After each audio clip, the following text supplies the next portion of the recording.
Remain, thank you. Now, let's shift gears a bit now, because as anti-racism protests continue in cities across the United States, House Democrats have requested an internal investigation into the use of federal police to crack down on protesters in Portland and in Washington.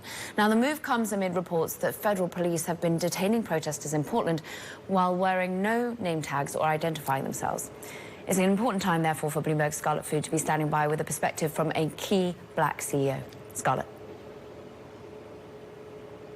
This is Bloomberg Equality, and in today's installment, our ongoing conversation about the bottom line impact of diversity, I want to welcome Byron Allen. He is founder, chairman, and CEO of Entertainment Studios, which produces more than 60 syndicated TV shows and owns several networks, including the Weather Channel and 7 more 24-hour cable networks. Byron, thank you so much for joining us today. Caroline mentioned Portland, so I want to get your read on the events taking place there, because what began as demonstrations against police brutality after the killing of George Floyd has turned into something else that feels like more than 50 days later. Federal agents and protesters are using increasingly violent tactics there.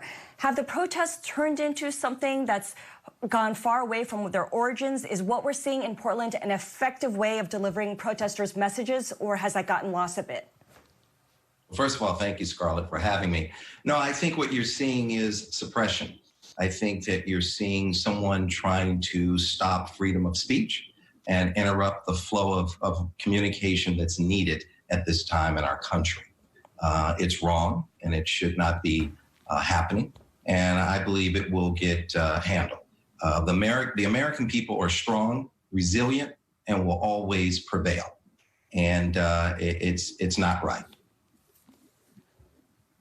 Byron, speaking of messages, you took out 2-page ads in 8 major newspapers in mid-June. We're talking about the New York Times, the LA Times, and it was really to share your prescription on how to fix racial inequalities. CEOs and other leaders we know recognized their role and said that they needed to listen and learn. Well, it's 6 weeks later. What has come out of all that listening? You know, I took out the ads, 16 full pages in 8 newspapers across the country, close to $1 million. Black America Speaks, America Should Listen.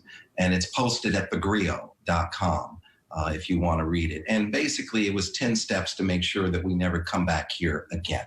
And I think the most important thing is that I wanted to communicate is this is not a charity. This is not a handout. I'm seeing a lot of folks make donations.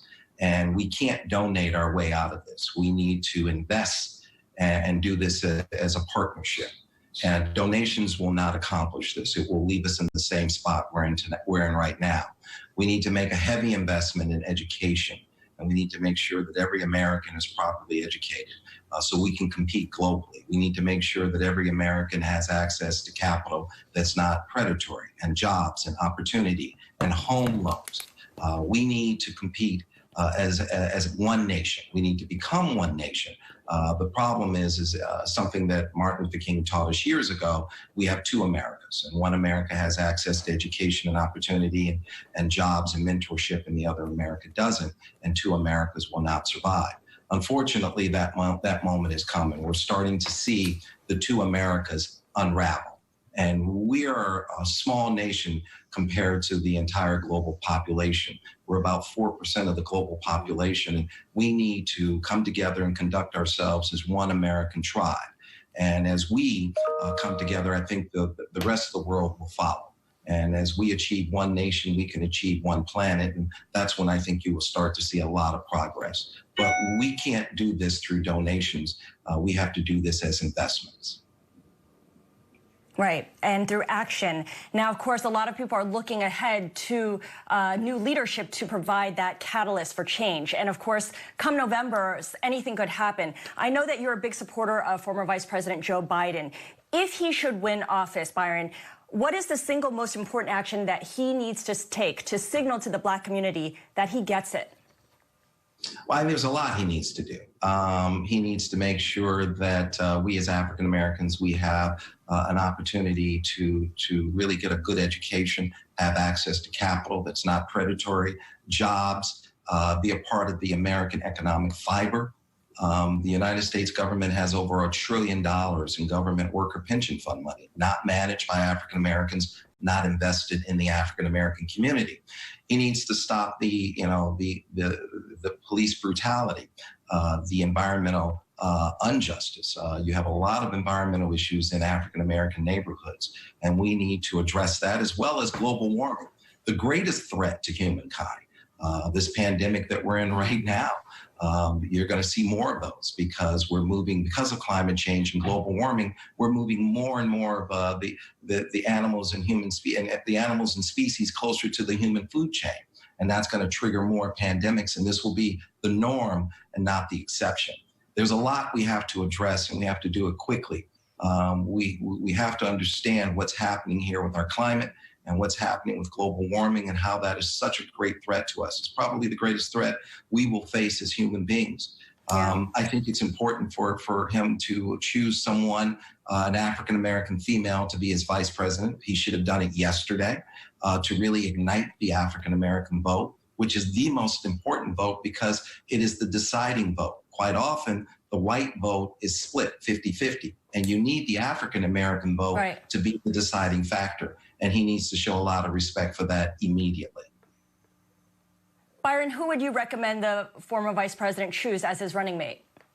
You know, look, I like Senator Kamala Harris. I think she's fantastic. I think she'll do a great job and give him a strong bench. And I think she has the ability to be president, quite frankly. And so I would love to see him choose her. And I would love to see him really have her be a strong player on his team. I think she'd do a great job. And I think she would help to ignite the African-American community. And I think it's important that it happens quickly because we're not that far away. And I think it's important to get the African-American vote to vote early.